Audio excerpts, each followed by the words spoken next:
What's going on, beautiful people on the internet? Okay, so had no plans on making a video because I am sick.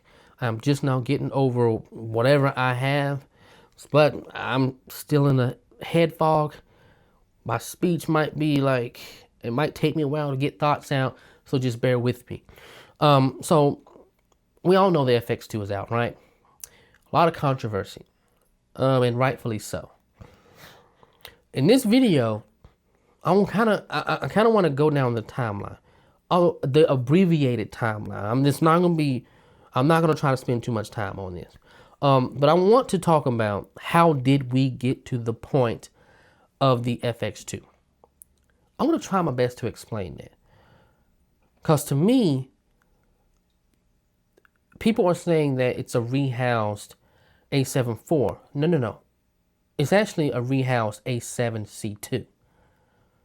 Not an A7 IV, an A7C2. And what is an A7C2?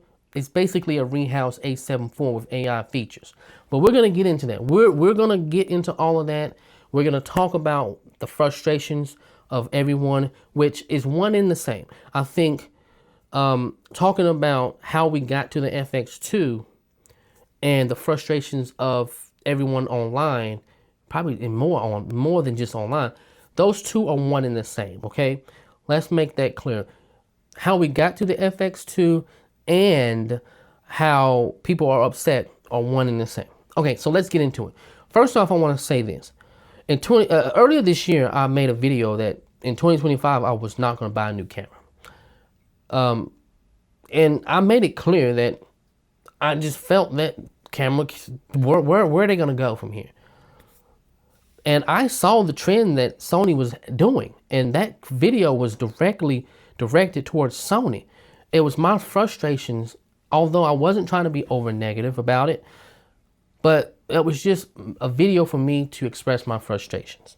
So let's get into the timeline of how we got to the FX2, all right? And again, I'm going to try to intermingle why people are upset about the FX2 all in one. Okay, so where did it all start? In my opinion, and I could be wrong, you could have a different opinion, it all started with the A7S III. It was highly anticipated. People were waiting for that camera to come out. And when it came out, did it disappoint? No, it did not disappoint. It's a really good camera. To this day, in 2025, it's a great camera. Okay, so it comes out, low light beast, dual native ISOs. Autofocus is upgraded, right? So significantly upgraded from the A7 III. True 4K. Now, codecs left to be desired. We already know that. But overall, good camera. Well received, right? Okay, so what came after that? The FX3.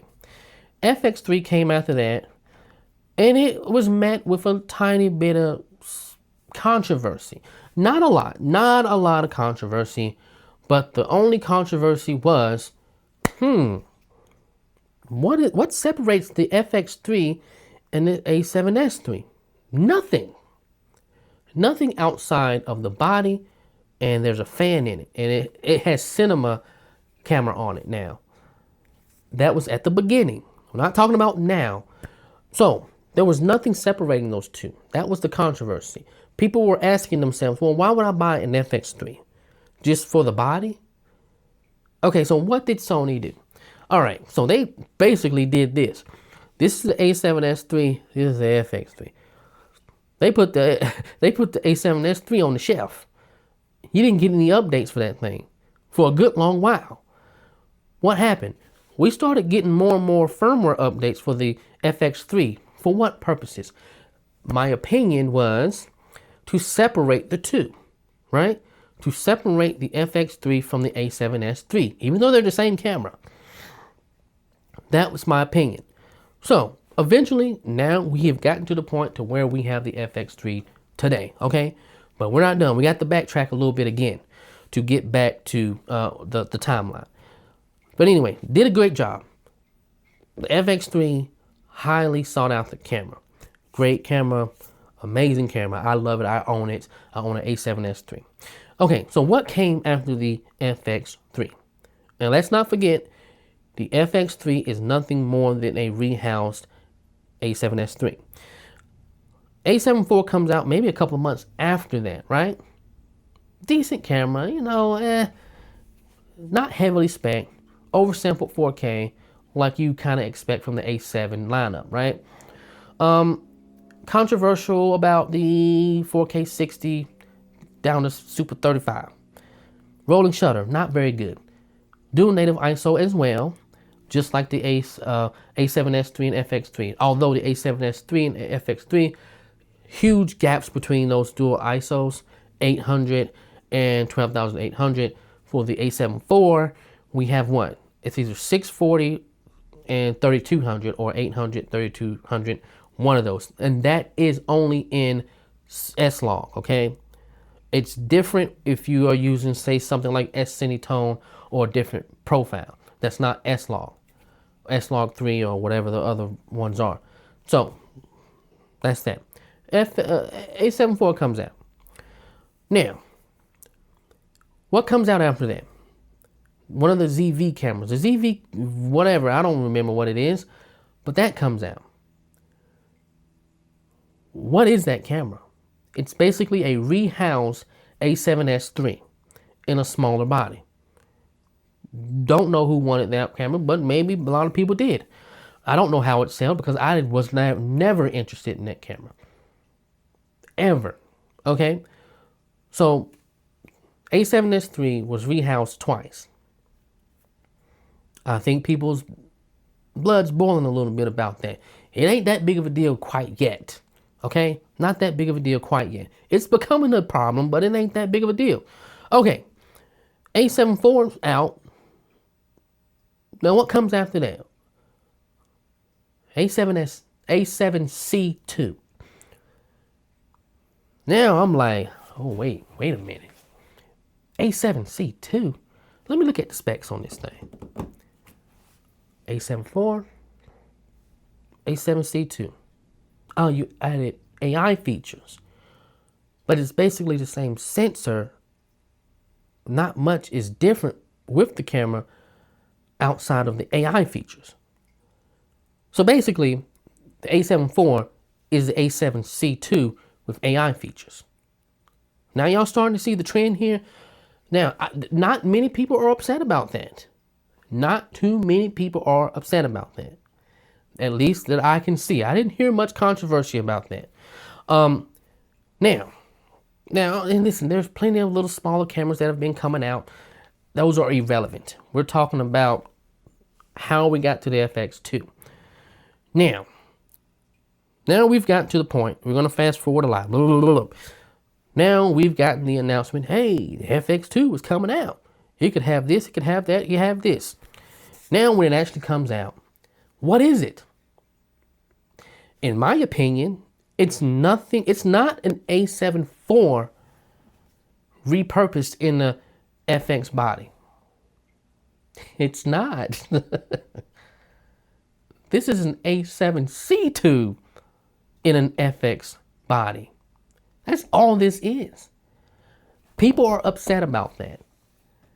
I'm sorry it took me that long to get to that point. But like I said, the story is all intermingled together. People are frustrated at you've given us how many cameras that were repurposed? 1, 2, 3, 4. This is the 4th time you've done it. If I'm not, I could be off on that. May have been more. But you've repurposed cameras too many times. Fool me once, shame on me. Fool me twice, shame on me. Okay, 3 times now you start to get on my damn nerves, Sony. And you ain't fooling nobody.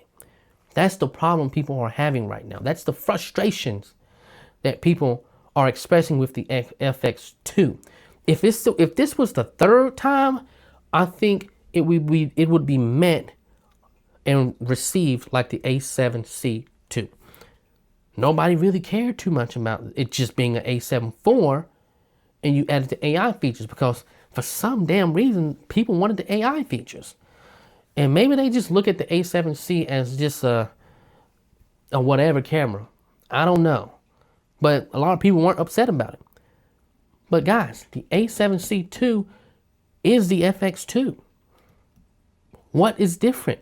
They all share the same flaws. The A7C2 shoots 4K 60 with a Super 35 crop. Has the same rolling shutter as the A7 IV because they share the same sensors.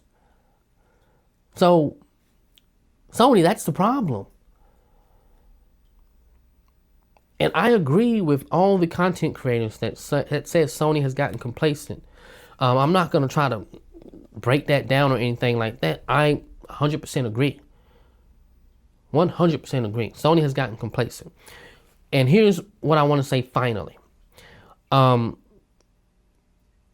The FX3, whatever the newer version of that FX3, that is going to determine how much of the share of the industry Sony is going to keep. Sorry, again, brain fog. I'm trying to get this out.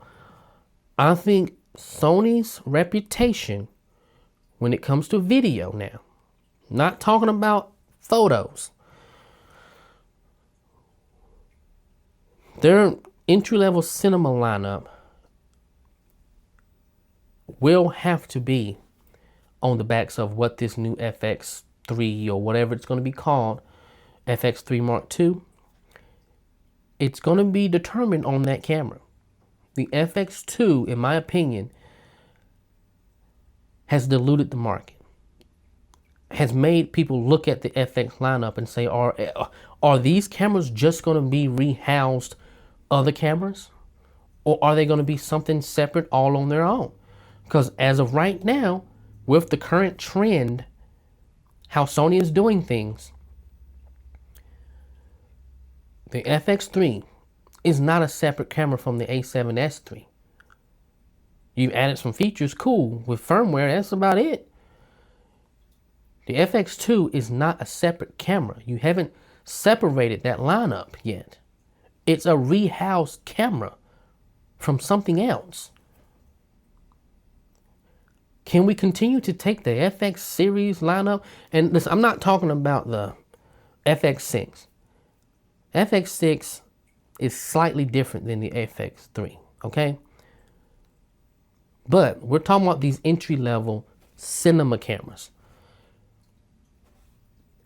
People are going to stop taking it serious if the FX3 does not come out with something new and clearly separates itself from an A7S III. Okay, that's all I have. Wait, one more thing. I agree that Sony has also been relying too much on their autofocus. I think at some point, now I'm kind of responding to Jeremiah Cook with this one. I agree with him 100% that Sony has relied too much on their autofocus. And that's what people have been holding on to. But what Sony hasn't been understanding is Canon, neck and neck right there. Can't put Canon over Sony. Don't want to put Sony over Canon. But Lumix is there now. Lumix has autofocus. Lumix has always offered you a great value, giving you great tools, filmmaking tools built into their cheaper cameras.